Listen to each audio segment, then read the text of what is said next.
Udaba olwaduma kakhulu kulonyaka ophelile udaba likaCwecwe, lengane ena 7 years okwathi uyidlwenguliwe futhi lo idlwengule ngaphambili nangemuva. Ngiyakhumbula uma wakhona ukuthi wakhuluma kwenye podcast walichaza udaba lakhona laba viral ku TikTok. Abantu abaningi bakhombisa ukuzwelana naye lo mama. Kwenziwa justice for Cwecwe, kwenziwa enkulukazi imasha ihlanganiswa abantu abaphuma ey'ndaweni ezohlukahlukeneyo ngoba befuna ukuthi kube nobulungiswa. Babili-ke abantu ababesoleka lapho, kwakuwu-caretaker wesikole bese kuba u-principal noma naye umalume lo othatha ingane ayisusekhaya isesikoleni naye besoleka, kodwa abantu bebesolwa behamba phambili ilaba babili. Kuthe-ke ngokuqhubeka kophenyo kwaphuma umbiko othi cha, ingane ayikaze idlwengulwe. Uthe makufika ama-social worker naye ingane sebeyi-interviewer yatholakala ukuthi isitori asihlangani. Iyona sizathu esenza ukuthi udaba lakhona luphele. Ingakho-ke no-principal wagcina engaboshwanga ngomuntu owayesolakala, futhi i-AfriForum yammela ku-principal. UCAC Julius Malema uma ekwi-rally wakhuluma kanje. That principal who is being handled differently compared to other suspects, the principal that Cwecwe must know that we are coming for him, we are going to arrest him, and we are going to arrest all those who are raping our children. How do you rape a 7-year-old child if you are normal in your head? How did you even qualify to be a principal for that man? Njengoba bengishilo ekuqaleni ukuthi emveni kokuba sebehlale nengane phansi kwaba ne-medical examination bathola ukuthi uCwecwe lwakadlwengulwanga ngokusho-ke kwe-report yayikhona.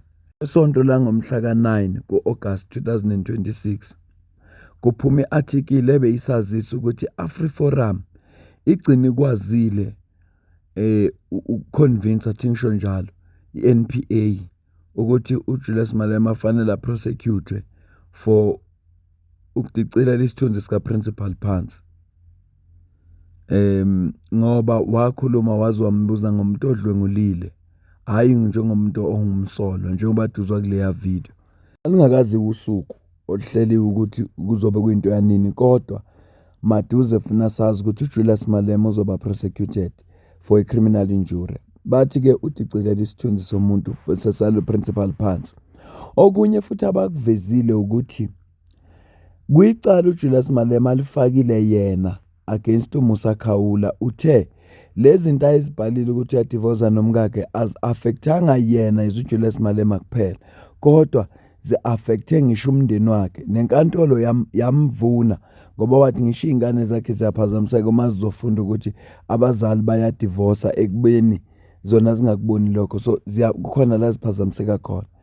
Inkantolo yamvuna. Manje-ke i-AfriForum imshange induku zakhe uJulius ngoba naye isho njalo. Ithi njengoba yena azi ukuthi fanele azivikele, azi ukuthi umndeni wakhe ubalekile, nalo principal isithunzi sakhe nezingane zakhe zi-affectekile ngendlela uJulius akhuluma ngayo. Igcinanga i-AfriForum ngokukhuluma ngale case yakhe noMusa Khawula, baphinde bakhuluma ngecase kaJulius versus uKenny Kunene, ukuthi ngesikhathi uKenny Kunene embize nge-drug dealer waphuthuma enkantolo washo futhi ukuthi into efuneka ivikelwe isithunzi sakhe. Mayena nabo basho into efana bathi wonke umuntu kufanele isithunzi sakhe sivikeleke, akekho umuntu ufanele isithunzi sakhe sidicilelwe phansi njengoprincipal-ke. Yena uprincipal emveni kokuba kuvele indaba zokuthi after ama-representations i-NPA ithatha isinqumo sokuthi izomprosecutor uCIC Julius Malema, ukhulume kanje. The false allegations have not only harmed me, but have also caused immense pain to my family and friends. I trust that this process will vindicate me and ensure that there is accountability for those who falsely accuse others of committing vile crimes without any regard for the consequences. I hope the court sends a strong message that there are consequences for making such reckless, false and damaging allegations. I've become aware of many others who have experienced and still experience daily similar pain because of the thoughtless behavior of so-called leaders. My hope is that this case will help protect the ordinary citizen against politicians and people in power and to hold such leaders accountable. Shilo ku principal walesa sikole ukuthi lento ayim-affectanga yena yedwa, affecte umndeni wakhe nalabantu futhi asondelene nabo. Kodwa unethemba lokuthi le process yonke izomkhipha ecaleni, izoligeza igama lakhe abe msulwa. Ngaphambi kokuba ngikucaphunele i-interview abe-AfriForum ababe nayo, angisazi noma ne-Newsroom Africa noma ne-SABC na, anginasho kodwa sizoyibona ivideo yakhona manje. Ngiyafisa ukusho lokho. Kuma-podcast esiwabukelayo, amanye wakhona aneyitori ezingelona iqiniso. Kodwa bayenza lento ngoba kufuneka lama-views. Ekugcineni kosuku bese bayahola. Kodwa lokho kuyayibulala i-creativity abantu abazikhandlayo uma benza ama-podcast. Ngisho lento ngoba kwamanje singabantu abami endaweni la esingazi khona ukuthi uCoco ngempela wadlwengulwa noma cha kadlwengulwanga. Angeke sithi akadlwengulanga, angeke sithi wadlwengulwa. Kodwa udaba lakhona ukuze sigcine lwaziwe lavela kwi-podcast. Kukhona kulamaviki adlule ngithi ngiyabrowser ku TikTok. Ngisithela phe kwevideo omunye usisi othi walala nedolphini kanjani. Mase ngiyibheka ngase ngiyabona ukuthi inkosi yami konje iyakhokha i-content. Yingakho abantu beza neyitori manje ezingekho. Lokho kubulala umsebenzi walabantu abeza neyitori ziyiqiniso. Zikhona iyitori othi mawuzibukele la ku-YouTube asuka umuntu athi kudala ngilala ne-stepmother sami sengifuna manje ukuthi ngiyokwazisa ubaba. Uthi uyayibuka ubone ukuthi hawu. Kodwa-ke ayikho into esizoyisho. Ilokho nje bengithi angikusho ukuthi i-content inhle futhi yenza abantu baveze ukuba creative kwabo. Kodwa kukhona la ibulala khona.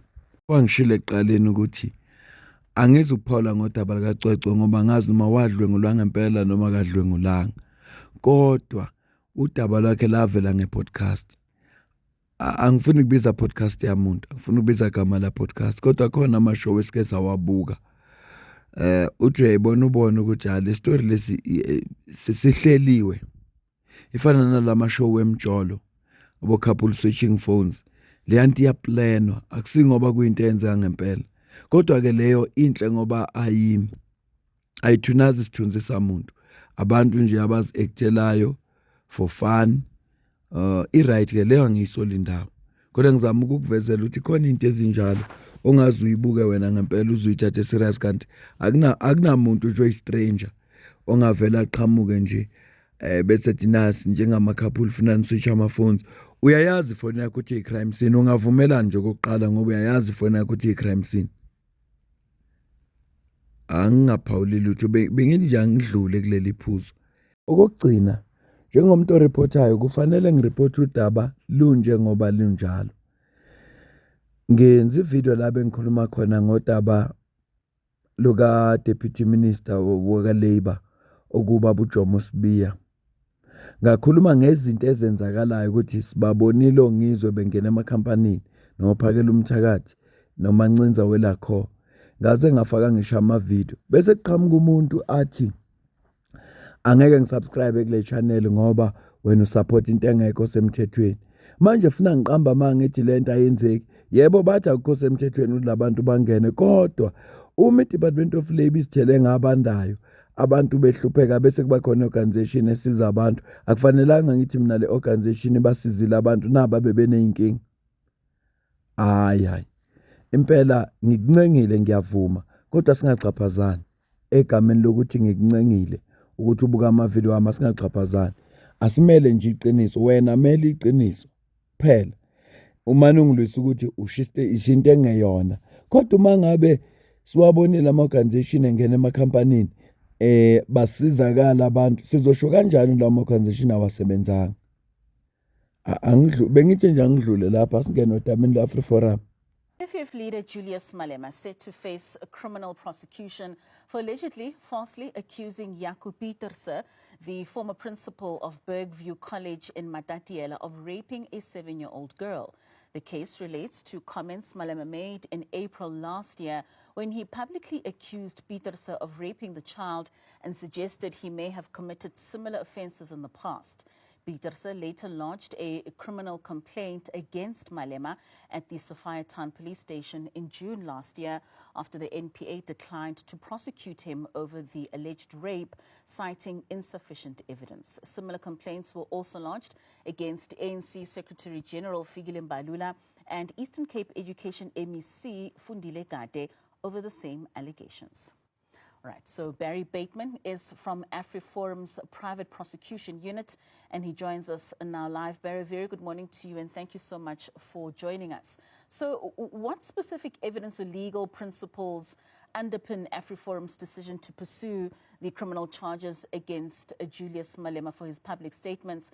And similar complaints had been laid against the SG of the ANC as well as the MEC within the Eastern Cape. Why is this only seemingly to Julius Malema and not all those that the complaints had been placed against? Well, the complaints were filed at 3 different police stations. In Julius Malema's instance, it was the Sophiatown police station. In Fikile Mbalula, it was Boksburg, and then Fundile Gade, it was done in the Eastern Cape, or rather the case was transferred there after being opened up here. So it's in this particular matter that the DPP's office in Gauteng has made the decision. We are continuing engagements with the NPA to ensure that those other matters are also enrolled and that prosecution ensues. The legal foundation for this case that we've assisted Jaco Pieterse opening is simply that Jaco Pieterse, first of all, was never a suspect in this investigation by the police down in the Eastern Cape, let alone was he in any way linked to the alleged rape of the child. There's simply no basis for such a claim. Julius Malema didn't even refer to Mr. Pieterse as being a suspect. He went outright and said that principal that raped Kwekwe.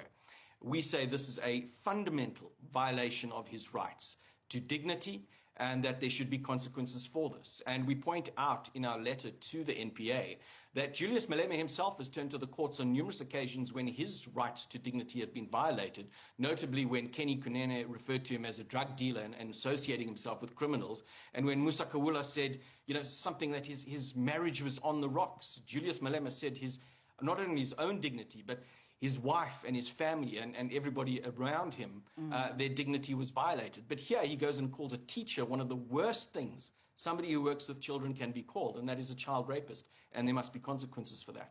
Ngiyibambe le video. Ngicela ukuzuphawula kwakho la comment section. Ngizwe ukuthi wena ubona kanjani. Kodwa umbuzo obuzwa ulo sisi lo journalist ubalekile ukuthi ngoba bathathu phela abantu okuthiwa basho i-statement eyifanayo. Fikile Mbalula, umama lo akagade, kungani kodwa umuntu okuthiwa uzoprosecutwa maduze kuJulius Malema. Ngiyasizwa isitori sabo esithi lelo daba livule kuma police station ayi3 ehlukene. Ani bebengakwazi ukuhlanganisa balenze libe no accused number 1, 2 and 3.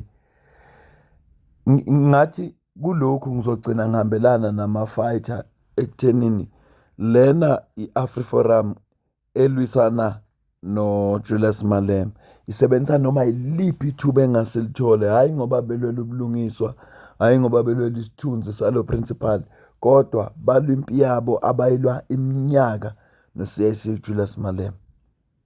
Angazi kodwa nje ngiyabuka njengoba ebuza intatheli ukuthi naba phela bayi3 kodwa sibona manje uyedwa umuntu ukuthi uzoprosecute. Nibayekelana uba labasha ama-claims afanayo. And manje uMalema bamshaya ngeinduku zakhe. Ngoba yena nje wakhuluma into ethize ethinta igama lakhe, uphuthume enkantolo. Baningi kakhulu abantu asikaba senkantolo, angeke ngeze ngibabala. Futhi washoda yena akadlali.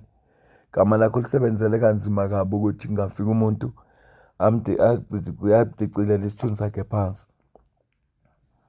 Angiyibambe le video. Ngicela ukuzukuphawula kwakho ngizwe ukuthi wena ubona kanjani.